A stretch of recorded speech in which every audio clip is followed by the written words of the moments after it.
there was a small bit of news from the outpost of College Station, Texas, as Texas A&M has parted ways with their head football coach, Jimbo Fisher, after 5+ seasons. It won't be 6 full seasons. It'll be 5+ seasons.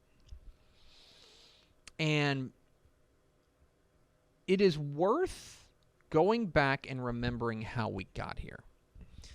2018, after the 2017 season, Kevin Sumlin is fired at Texas A&M. And immediately, you weren't here, but immediately there was all this chatter that, hey, A&M's going to go hire Florida State's head coach. They're going to go hire Jimbo Fisher. Which he was cooking at that point. I remember thinking, that doesn't sound right. Like, why? Now, I came to find out, A, obviously it was true, and B, one of the reasons was that things had kind of soured there in Tallahassee. He had taken them to that national championship game. With Jameis Winston. National championship with Jameis Winston. And then you remember they made the playoff the next year, too. Lost to Oregon, I think, in the Rose Bowl. Yes. But this is a guy who, when he was hired, I went on Paul Feinbaum's show and said what a seismic hire this was. Because it was. Because this was just the second time that the state of Texas, a team in the state of Texas, had hired a coach with a FBS national championship. The other guy was when UTSA hired Larry Coker. And now that, I think we can all agree, very different situation. Yes. He was hired at UTSA to help get that program off the ground. He was kind of a caretaker, and then he did the thing and stepped away. Yes. That was always the plan. Jimbo Fisher was brought in because we're going to go get a gun for hire. And they compensated him like a gun for hire. And I remember the first time hearing about the guaranteed contract, which is what that's the only thing people are going to remember. Yes. Is the guaranteed contract. They gave him a massive, fully guaranteed contract. And which was wild at the time and is still wild now. And he could have went on to have 10 years of success, and I still think it would have been a wild contract. It was made even, you're absolutely right, and it was made even more wild in 2020. Yes. When they re-signed him and extended him because they thought LSU was going to come and grab him. This was coming off 2020, which was by far their best year. Yep. Went 9-1, finished number 4 in the nation. And that was when LSU went and won 2019 and then spit the bit in 2020. Yes, absolutely. He was a guy who signed a 10-year, $95 million contract in 2021. Fully guaranteed. So why is he being fired? Well, if to hear Ross Bjork, their athletic director, say it, he did a press conference yesterday. He said the program was stuck in neutral. Quote, the assessment that I delivered was that we were not reaching our full potential. We were not in the championship conversation, and something was not quite right about the direction and the plan. We should be relevant on the national scene, end quote. It's Ross Bjork. And he's right. Since 2020, which we'll probably do something in the offseason about from both the high school and the college perspective of 2020 and how much stock we should put into that year because there's a lot of outliers. Since then, the last 3 seasons, they're 19-15. They have lost 9 straight road games. They have not won away from Kyle Field. And I think what made this year particularly difficult for the power brokers, and I don't mean Ross Bjork, I mean the power brokers,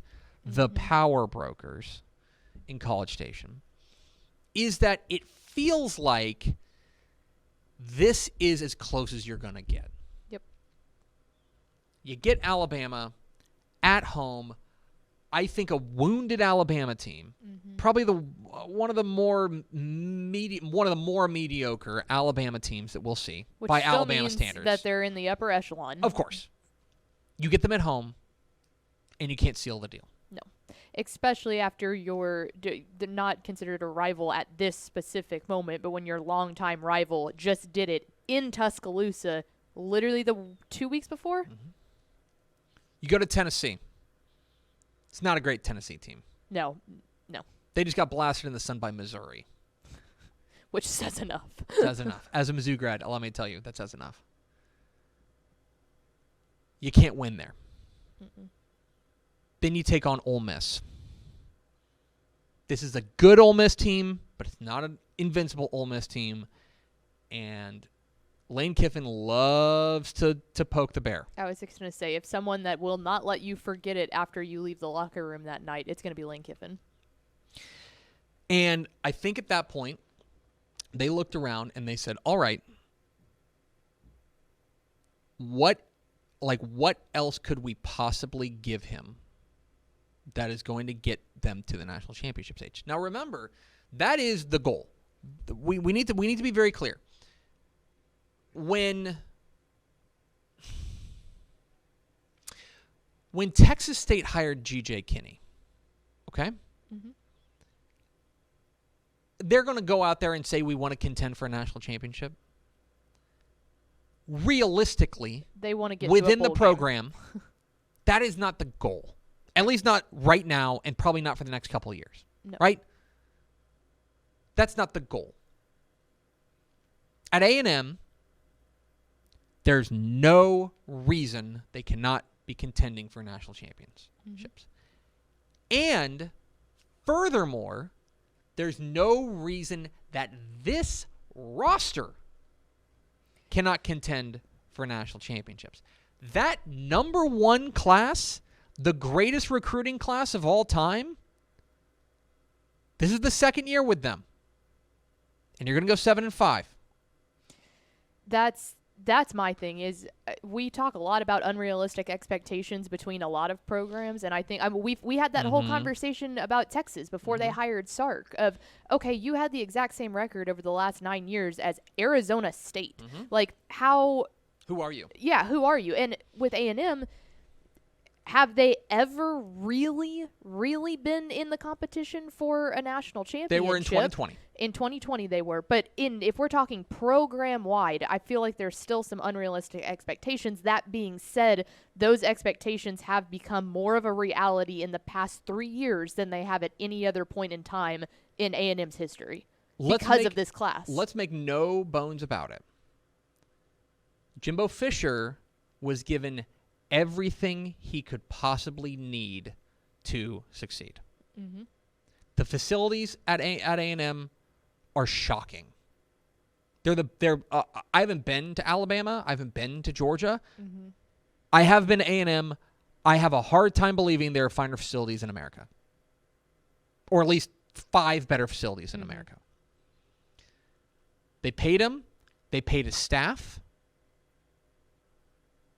They backed up the NIL truck. The recruiting, you brought in incredible recruits.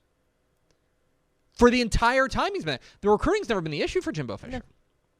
Recruiting's never been the issue. It's player development. The issue is the product on the field. And at some point, you are responsible for the product on the field. Especially after this amount of time. Exactly right. It's been this is year 6. And it is a pretty remarkable fall, because this was a guy that was supposed to be the savior. He was supposed to be the guy who brought A&M finally to glory. The thing that A&M was always missing was the right coach, and he was the right coach. They got everything else. It is also impossible to separate the team down the road from this with Texas, because Texas is nationally relevant, and fixing to be they're about right back with they're ya. about to be in your kitchen. Yep, It is impossible to separate that. Even from a recruiting perspective, too. Mm-hmm. You're in the hotbed. Both of them are. One's got to have the advantage. And for A&M, for the past 10 years, they've had the SEC recruiting thing that they can. Mm-hmm. Oh, look, here's the logo. They can use the hammer. Yep. With the SEC hammer. Now, that's no longer special. It's no longer unique within the state of Texas, and I think that's important too. Mm-hmm. It is now. Jimbo Fisher is going to get paid. He will make. I believe it's something like he's owed, $10 million right out of the chute. He's owed. He's owed $19.2 million within 60 days, and then he's owed $7.2 million annually through 2031. It is the biggest buyout in college football history by a factor of about 6. Dude. But you do not draw up that contract unless you understand the downside. I understand that there's people out there who want to make dumb Aggie jokes. They ain't dumb. Those are smart people. And they understood what they were getting into. And they knew that was the cost of doing business. And they said, if we have to pay that cost, we will pay that cost. And they did. Now, the line will form to the left to take over this A&M job. Because, again, facilities, recruiting, geography, everything lines up for this to be one of the best jobs in America. That's not an overstatement. This is one of the best jobs in America. And they obviously will compensate you. They just did with Jimbo Fisher. So who are they going to go after? If you go on TexasFootball.com, Mike Craven's got a list of potential candidates for Texas A&M. One of the ones that you're going to hear a lot of is Mike Elko. Mike Elko is the head coach at Duke. Mike Elko was the former defensive coordinator at Texas A&M, and they won 9 games in 2022 at Duke. That's what? That's a basketball school. He helped to build this roster right now. There's going to be talk that he can step in and immediately hit the ground running. So here's the thing. Duke's a private school. We don't know how much he makes. USA Today reported they made $2.1 million in 2022. They extended him, so my guess is he's making about $4 million. Money ain't going to be an issue. That's doable.